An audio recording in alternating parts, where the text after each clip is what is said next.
Welcome back to the Wealth Actually podcast, the show that features artists, entrepreneurs, experts, and commentators that will give you the right knowledge, planning, and guidance so you can preserve your assets and enjoy your wealth. Learn more and subscribe today at wealthactually.com. And now, here's your host, Fraser Rice. Welcome back to the Wealth Actually podcast. I'm Fraser Rice. Today we have an extra special edition of the show. We get to speak with Jay Sigel, who's one of the most accomplished amateur golfers in American history. After growing up in Pennsylvania, Jay played his college golf at Wake Forest. Soon afterwards, he embarked on a successful career in insurance and focused on the amateur side of the sport. And focus on it he did. He won the U.S. Amateur twice, the U.S. Mid-Amateur, the British Amateur, and he played in 9 Walker Cups, captaining the side twice. He later turned professional at age 50 and played on the senior tour where he won 10 times. While it's an amazing story of golf accomplishment, many of the lessons from Jay's life come from his insurance business, mentorship, charity, and the importance of family. Welcome aboard, Jay. Thank you. Good to be here and good to be able to speak with you. Well, this is a real treat for me. I had Rob Labritz on before talking about his foray into the Senior Open and senior golf in general on the PGA Senior Tour. But what few people understand is that the golf career can take many directions, and I think you're the personification of that. Your career, and I talked a little bit about it in the opening, pretty iconic in terms of the direction that you took it. Maybe take us through a little bit about your early experiences, sort of where you came from and how you picked up the game. I grew up in the Narberth area, which is a suburb of Philadelphia, and was active in all sports, but particularly in baseball. And one day I was caddying for my dad, no intention of playing golf, and 3 bags on my right shoulder at age 10 and a half, 10. And he said, "Would you like to try this game?" I said, "Absolutely, better than caddying for you 3 guys." Off we went from there. So when you started out hitting your first balls, what is that like? Was the talent obvious, or were you topping it and it was going 50 feet? How did that work? Fraser, I was terrible, honest to goodness. And what got my competitive juices up is we visited some friends in Cape Cod every summer, and he was way better than I was. So my goal for the following summer, age 11, was to return and be able to beat him, not only at horseshoes, baseball, but golf. Sure enough, that was a huge, huge help, that competition. You sort of set some goals for yourself. You started to get better in the different phases of the game. Where did that go structure-wise? How did junior golf work in terms of getting more traditional competitive situations? Well, we had a great golf association in Philadelphia, and I played in the junior. In fact, I can remember one junior event. My mom took me. It was 12 and under, and the pro said, "Well, sorry, ma'am, but your son is too old for this. This is 12 and under." I was a tall, pretty big kid. And she said, no, he's 12. He's under 12. So I remember winning that. It was my first victory at age 11, and shot 46 for 9 holes. So that was a great memory. You get some taste of junior golf. When did your handicap start getting down to the area, call it scratch or somewhere around there, where you started to look at it and say you were starting to believe a little bit more in golf as a path? I don't recall having a handicap early on. I mean, this was 65 years ago. So one thing I do remember, though, at the club I was at, the mature members were so helpful and so concerned that I do right. And that's my first introduction to mentoring. And I had no idea what mentoring meant. And it became very important in my life, as we'll see. As you were getting mentored at the club level, you had people who were looking out for you, giving you advice and so on. When did Wake Forest start to become an option? How did that process work? Arnold Palmer was a friend of the family. His father-in-law and my dad were fraternity brothers. So they were pretty close. They would see each other. And my dad said, "Arnold, who should Jay take lessons from?" My first official lesson at age 16. Arnold said, "My dad." So we went out to Latrobe and spent the day there. I can remember clearly, 8 o'clock in the morning, Arnold had already been hitting balls. And here I am, 16 years old, getting ready to warm up to have a lesson from his dad. and I shanked the first 3 or 4, almost took Arnold's head off. So that was experience. So we got to know one another fairly well. So, Jay, maybe get into the mentoring side a little bit more, because a big part of sort of business development and the development of people generally, it's important to have someone who's looking out for you, and also not just looking out for you, but helping to provide both technical and real life guidance as to how to handle oneself. Maybe go into that a little bit. Yeah, you say that so well, Fraser. I didn't have any idea what mentoring was at my early years. I do remember, though, I was 15 or 16, playing the club championship at Bala Golf Club in Philadelphia, where I learned to play and was mentored so well early on. We had a rules question come up, and it was ruled against me, but in fact, I was correct. But what was I going to do about being correct and losing in the rules? So I won the match. We finished. I was playing a celebrity Philadelphia athlete, and he said, "I guess you won." Well, I was boiling hot over that. Went into the locker room. One of my dear friends said, "Play him again." I said, "Play him again." This was the most important win of my life at that point, and I couldn't possibly do that. Of course, I did play him again and killed him. So fun and an interesting story. Yeah, and it's important too, because the culture around the rules of golf and the self-reporting mechanism sometimes is alien to people. You know, we're used to referees in other sports, and even if you watch professional golf nowadays and you've got rules officials and people call them over and so on, but the self-reporting aspect is a big deal. Maybe talk about that a little bit, where culture of being the steward of your own game and being the reporter of your own ethics. Yes, it's interesting. I mean, I've had occurrences. Not many. I can tell you, when I was about 16 or 17, I was playing the Philadelphia Open, which was a big deal at Marion. And I came to about the 14th, 15th hole, and I noticed in my golf bag, I had what appeared to be an extra club. Well, I took my towel, put it over top of the bag. The caddy hadn't said anything. I didn't know it. I hadn't checked my clubs, nor had he. So out we go, another hole, and it's driving me crazy. I think I made a double or triple bogey. So I uncovered the clubs, and there was an extra club. So I had to make a decision in that one whole time frame. Was I going to keep it hidden, or was I going to declare it? Well, obviously I did, and that had become a good story that I've used for the first tee that I was involved in. You come across these things all the time, and you have to make that decision. And fortunately, I made that decision that day.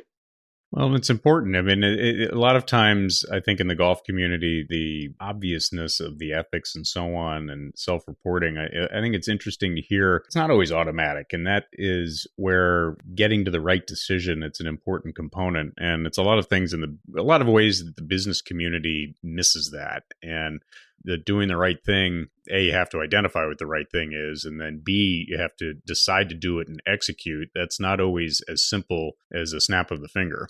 You got it. You phrased it very well. Yes. So you're at Wake Forest, you're having some success there. We'll get into that in a second. But one of the things that's going on in the golf world is I think the popularity of college golf is starting to explode. The coverage, either via the Golf Channel and now internet channels, is becoming more and more present. I think something that's going to be mentioned a lot is going to be the idea of going pro, the idea of the economics of it going forward. You came from a different era on this front, and the decision making to go from college golf to pro, maybe not as cut and dried as it might be for some people. Maybe take us through that a little bit, what you were doing, how your success was manifesting itself in Wake Forest, what that looked like from a pro decision, and you had a hand or a wrist injury that complicated that. I was not a good student. Went to Wake Forest. It was difficult for me academically, and I was there just to play golf. And I was figuring I was going to turn pro at the earliest occasion, and that was that. However, as you say, the wrist injury set me back quite a bit. I did have early success at Wake and had been playing wonderful golf, so that was a thrill. But the biggest shock of my life came when I cut my ulnar nerve in my left wrist and set me back almost a year. How far back, I don't know. You have the injury, you're working through that. Maybe take us through the timeline. You're coming up at the end of Wake. What were you thinking? You have to make a living somehow. The injury complicates that. What was happening on that front? My dad was never too worried. He figured I would succeed whatever I did. And he said, things happen for a reason and you will find out later. And I didn't believe that at all. However, very fortunate to meet a young lady who had a lot of influence on me and got me to graduate. She thought that was important, that her mom and dad would want that, and she wanted that. And then she said, well, what are you going to tell the children? They asked, you didn't complete what you started. She was absolutely right. So fortunately, I did that and graduated with Dean's List the last semester. I don't know how I ever did that. We're not going to dive deep into that. We'll let success speak for itself there. So you come out of college and your golf is complicated. The pros seem far off at that point. Not a possibility. Yeah, not a possibility. So you're moving into making a living. What was that thought process? It was something. I mean, I looked around as I was going through college, and certainly the time that I wasn't playing golf, and who was playing golf? It seemed like all the insurance men were playing golf. No stockbrokers were playing golf. They had to be in the office. They had to tend to their clientele. And furthermore, I had been dating earlier on and knew the family of the club champ at my club. He was a good insurance guy, had a boat, could play golf when he wanted, set his own hours. That's how I got started. Maybe take us through the early part of that. You got started in the insurance. How did you learn the business? And how did you start getting clients? I started out with John Hancock selling $5,000 endowments or whatever, a little bitty, can you save $3, $4 a week? And say they were savings plans in effect back then. And customers, I guess, liked the way I approached things. And, I answered questions. If I didn't have an answer, I told them I'd get it for them, so on and so forth. Well, then a client would say, well, can you handle my homeowner's insurance? Well, not really, but let me check into that. So my clients kept asking for me to do some other business with them. So I had to develop avenues to do that. And that's how my business grew. That was a fortunate thing. So as your business grows, you've got your own, your own clients. Did you break away and start your own thing, or did you grow up through the John Hancock system? What worked there?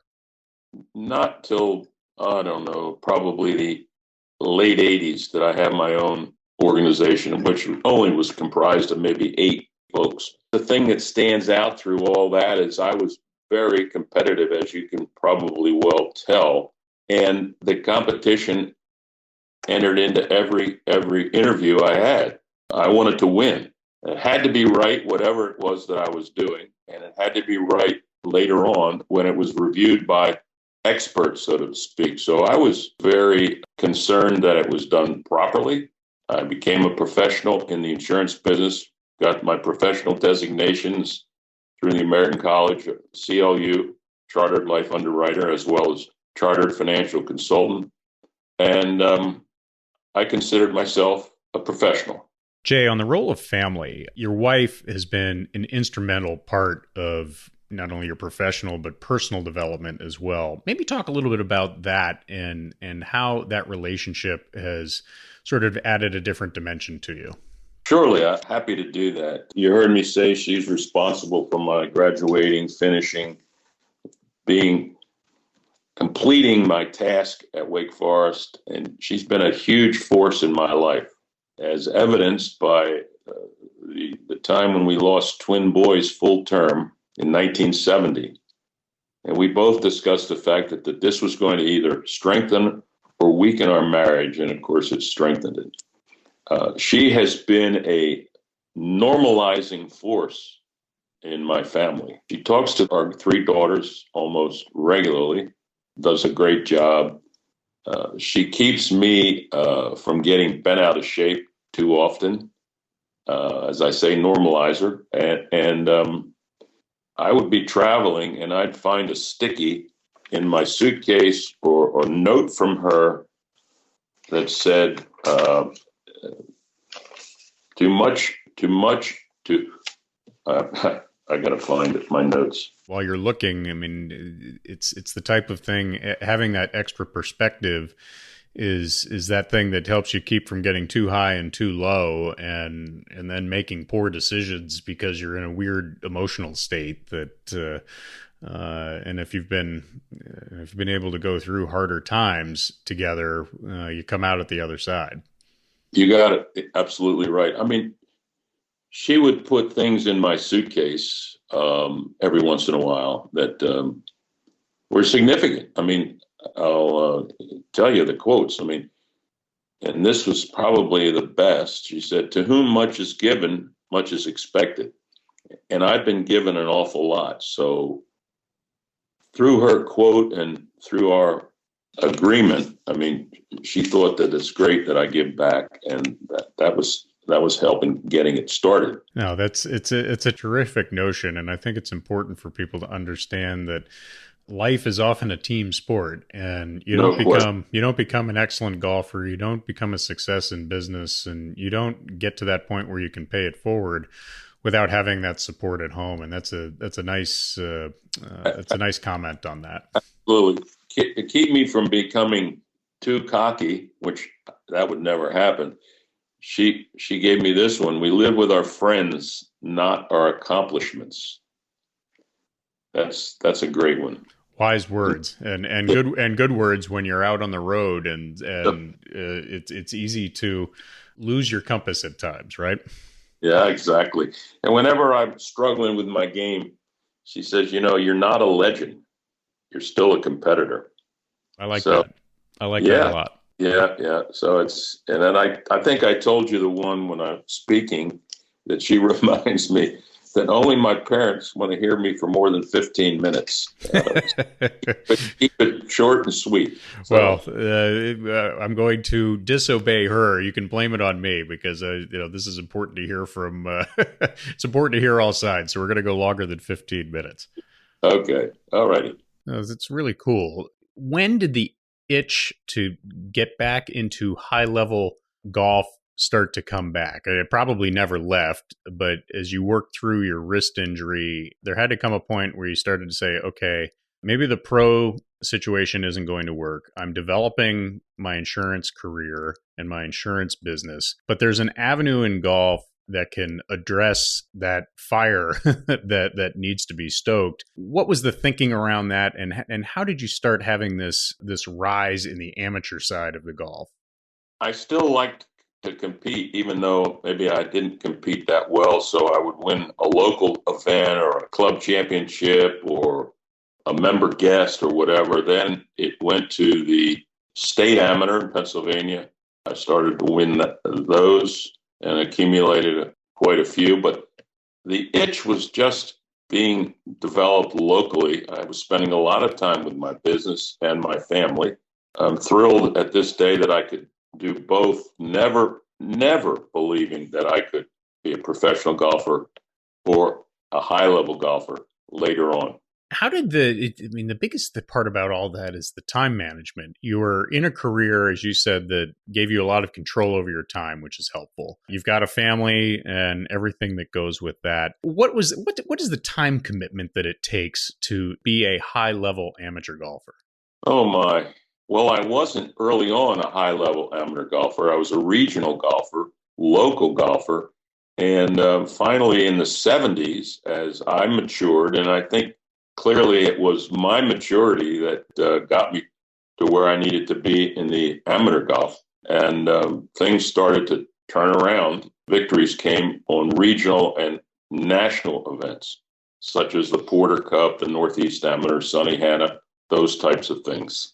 And as you're building up your golf resume, what was that turning point that started to get you that attention that led to the inclusion into the Walker Cups and things like that? Yeah, I think about 1974, I won a couple major amateur tournaments and beat Ben Crenshaw and Curtis Strange and those types of guys. I'm saying, wow. I said, I might be pretty good, so we'll see. The hands still bothered me some, particularly in cold weather. I have partial feeling and strength even today. But that was my career from the 70s through mid 90s. Really, really quite good. I was surprised. Still am. Oh, well, it's okay to be surprised, because if you look at your resume, it glitters with things that very, very few people in the U.S. amateur golf world have done. The U.S. Amateur twice, the Mid-Am, the British Amateur, the 9 Walker Cups. Let's dive into some of those big events a little bit. Maybe the first U.S. Amateur, maybe talk a little bit about that, because that is an event I think is coming back into the consciousness, not only in the golf world, but beyond. What was involved there? That was 1982. What really got me emotional was in 77, I got to the semifinals at my home club, Aronimink in Philadelphia area, and should have won, clearly, did not. So now 1982 comes at the country club. I'm in the finals.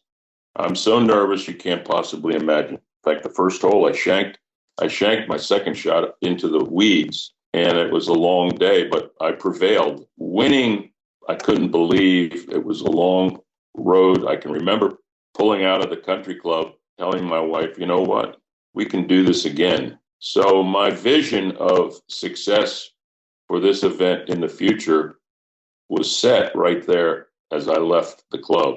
And sure enough, that I won the following year, which is unheard of. I still can't believe it, but there you go. The next person to repeat, I think, was Tiger Woods, if I have my golf history right. And that's pretty heady company.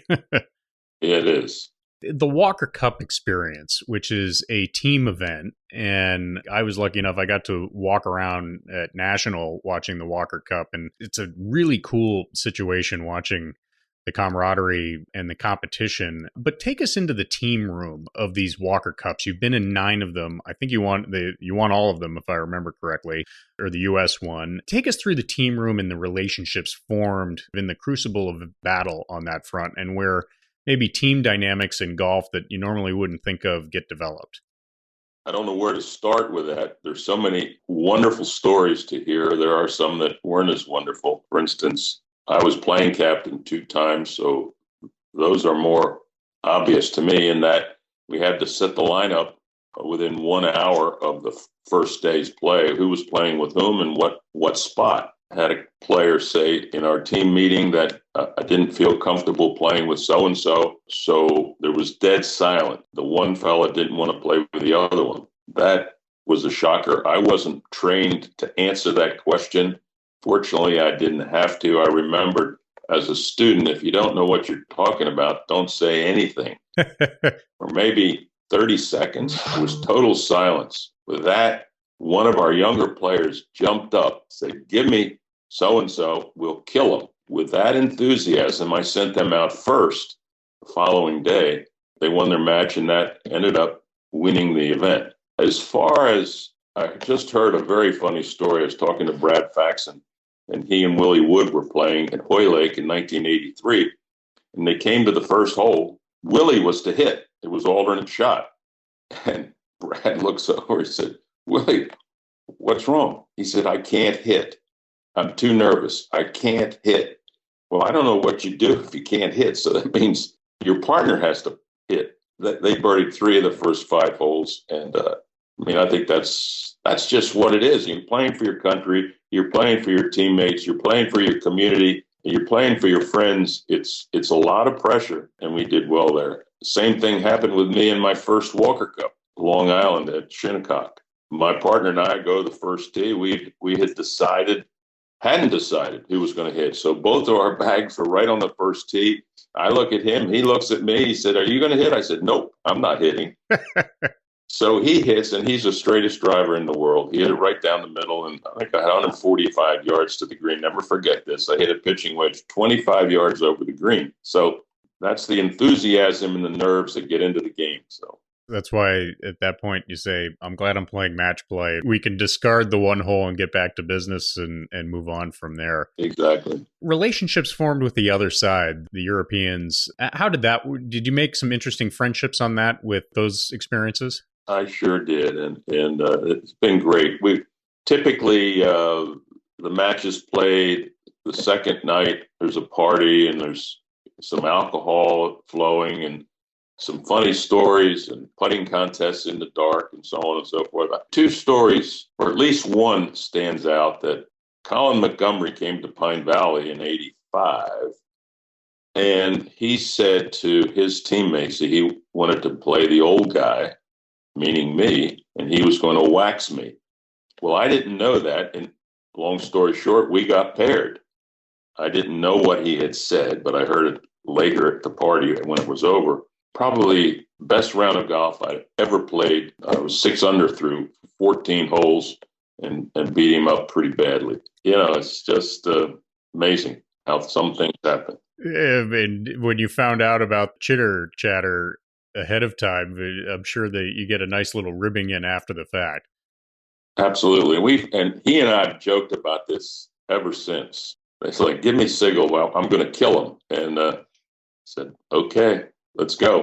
You got him. Here he is. So you've got these experiences in the amateur setting, great Brookline experience, the Walker Cups, and you start to get, and you've got the business developing.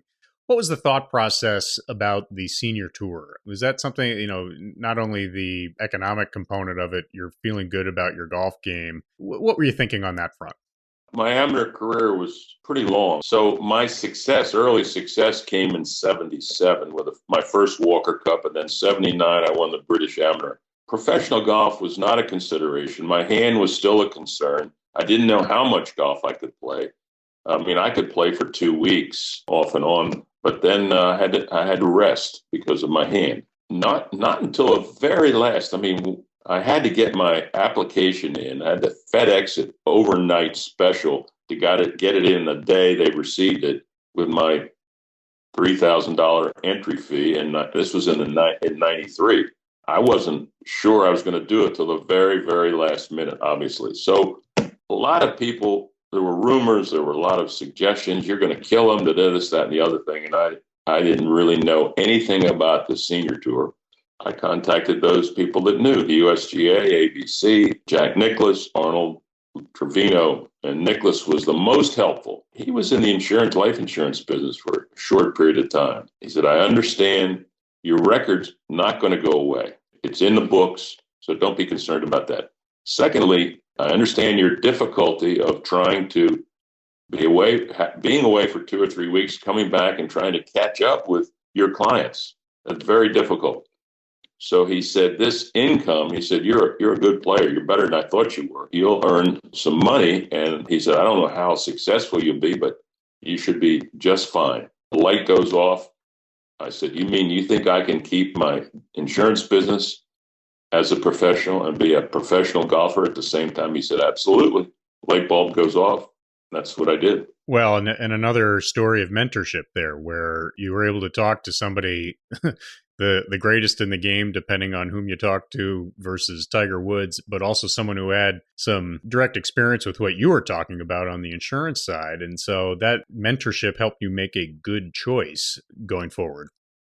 Absolutely. And it's nice to have Jack Nicklaus as a mentor as a general matter, probably. We've discussed it a handful of times since, and I've always ended up thanking him, and he's been most appreciative of that. Is there anything different? You won, I believe it's 10 times on the senior tour. And is there anything different besides the paycheck about winning on professional tour versus the amateur experience? Yes. What one has to get over is that they keep scoring money. The amateur career, if you win a trophy, that's terrific. But if you come in third or fourth, they don't know anything. Nobody knows who came in second, third, or fourth. The money winnings representative, and I had to get over that part, in that I never thought about it from that standpoint. So I said, let's make this very simple. The hole is the same size, no different. Fairways, out of bounds, all of that stuff, it's all the same. Same clubs. You played on all the great courses, U.S. Open, the British, Masters, 11 Masters. So it wasn't too different. A couple of the guys gave me a hard time. So what are you doing out here taking our money? And I said, it's not that. It's the goal or the competition of seeing how I would do against you guys. And he was accepting of that. That was an interesting conversation I had with him. He wanted to run me off.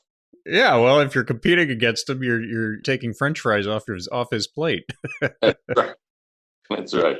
You've got the insurance business working. You've had some success on the senior tour. That got you thinking charitably and dealing with some charitable endeavors. What does that entail, and how did you get started on that front? Never thought I'd make the Walker Cup team after I cut my hand. So then I make it. I'm saying, wow, if my career ended in 1977, I would be satisfied. It was that my hand was that bad. So then followed that up with another selection to the Walker Cup and the British Amateur. I'm saying I've got to do something. I've got to pay it back. So I started looking around, and sure enough, a first tee type organization was looking for a president to help run this with an executive director, and it was the Greater Philadelphia Scholastic Golf Association. We later became a first tee. So I was president there for 40 years. I'm now president emeritus. And that was, I was just looking and looking and looking. I started a scholarship at Wake Forest. I got on the board of trustees at Wake Forest, which was a huge honor. Started because my dad died from cancer. The club around me wanted me to have a tournament. I said, well, that's great. I'll run it. They said, yes, you can run it. So I wanted to get guys together who wouldn't normally play. I played with a member I didn't know. It was selective drive, alternate shot. As it turns out, we won by 7 shots. They said, you're no longer running this. It would be your tournament. So then I'm thinking, this is 92. I'm thinking, that doesn't make sense. Let's do something for the community. So that's where cancer research entered in. We'll be 30 years this September. It's been a journey, and we've done the stories, the access that we have provided people who don't know where to turn. It's and now, of course, cancer is not necessarily a death sentence. So it's been great fun. So being able to pay it forward has worked very well. And it's something that the game of golf has driven for you. Most people think of it as go out on tour, you make a bunch of money, you donate it to a charity, etc. Your angle toward it, the golf drove it in a much different way. And I think that's kind of an interesting story as to how your life sort of pieced together with the insurance and the family and the golf, and how that's led to this paying forward concept. Yes, absolutely. We're going to talk a little bit about how people can reach your charities in a little bit. It's such an opportunity for me to delve into my golf nerddom here a little bit. So I want to pick your brain on a couple of things. It's 2022 right now, and the state of the game as a general course. We'll start first with maybe the technology aspect with the length in the sport. When I was in high school and I could put it out 280, that seemed pretty long back then, and this is back in the mid-90s. Now, the top players in the game are hitting it 350 plus. How do you think about where the technology has driven the sport, and is it good for it? You can't blame the manufacturers for developing products that cause the ball to go further. However, ball speed is controlled by the USGA. So there's a factor in there called athletic conditioning. And back when I was on the tour, or when I was playing amateur golf, very few. I started Nautilus in 1977. That was unheard of. You don't lift weights, play golf. That's what supposedly hurt Johnny Miller's career, right? He went ranching and put on too much muscle, and it wrecked his swing. Absolutely. Well, Duvall and Tiger were doing that all along. People didn't really know it. So distance, I think, is partly because the athlete is far better shape. There's not the drinking, smoking, and carousing that occurred in the game back then. So does distance hurt? I think what hurts is the time that it takes to play golf, as well as the cost.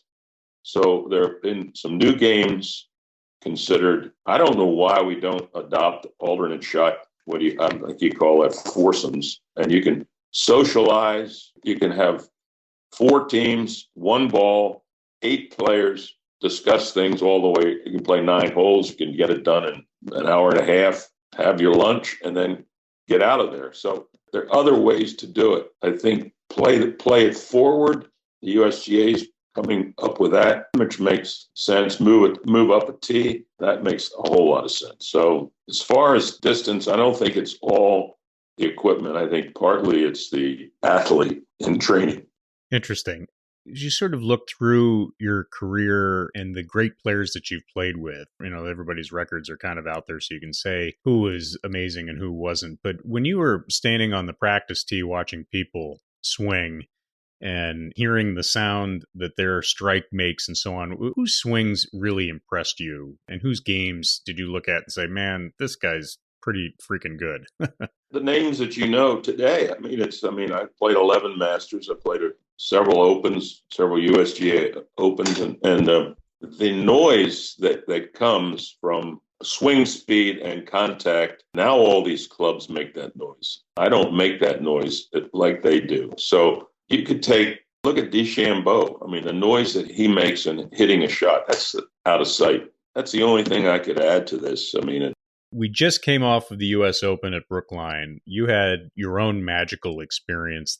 Let's take this in two directions. The first one is, I think both of us were watching the Open pretty intently there. What impressed you about Matthew Fitzpatrick, and maybe how did the course shape up and compared to how you played it when you won your U.S. Amateur there? I pull for Matt quite often in that his brother plays at Wake Forest, so I've gotten to know him to a certain degree, and it's great fun. So I was pulling for him. I think the thing that impresses me about Matt is he puts his pre-shot routine is the same every time. While everyone tries to duplicate their pre-shot routine, when the nerves come into play, just think about the shot he hit at 18 out of that bunker. He went in there, didn't mess around, hit it right on the green. Some of the guys might get in the bunker, fiddle around a little bit, get back out of the bunker, come back out. So all of that's providing tension, and that's not needed at that time. They've hit enough shots to go on. So his pre-shot routine, he's putted beautifully for the last year or so, and putted in, interestingly, with the flag in most putts. I've always thought that took the flag out, the whole hole looks bigger. But I think the sense of feeling where the hole is located comes in much greater with the flag in. The country club was something. My history there, I didn't realize at the time how significant it was. The 17th hole's I won't call it rinky-dink, but it's a 370-yard dogleg to the left. You can drive it through the fairway. You can hit it out of bounds. In any event, I had a chance to win my amateur in 82. Was playing Rick Fair. We both were even going to 17. Both hit it in the fairway. I hit it in the front bunker. He hits it 8 feet. I sculled it out of the bunker over the green. Yikes. More than yikes. I was PO'd, to say the least. So I go to the back of the green. I'm about to throw the towel in because there's no way you're going to make a putt with undulating green. So something came over me. I stepped back. I said, wait a minute. I can make this putt. This putt can be made. So I talk to my caddy. We've talked about it many times since. 3 breaks to the left, 3 breaks to the right. Well, that's even. So I putted straight. So I putted it straight. It went in. How it went in, I don't know. I had an angel on my shoulders once again in my life. I won the 18th hole because he hit it over the green. If you're long on 18 at Brookline, you can't make par. So there we are. I love getting into the in between the ears of people and maybe even into the heart of somebody. When you made the final putt and you went and shook Rick's hand and won that, what exactly were you feeling? I bet you're probably thinking about it now. If it were me, I bet my, the hair would be standing on edge and things like that. What was going through your mind on that? I apologized. There's no way that I should win that match at that late point with a 40-footer when he's got an 8-footer for a birdie. Didn't win the hole. I tied it, but then I won on the next hole. We talked about it several times since. Matter of fact, when I was captain of the Walker Cup, I picked him as my partner, which he said he appreciated. I don't know whether he did or didn't, but it just shows the good fortune that I've had. There are many instances like that it's unbelievable.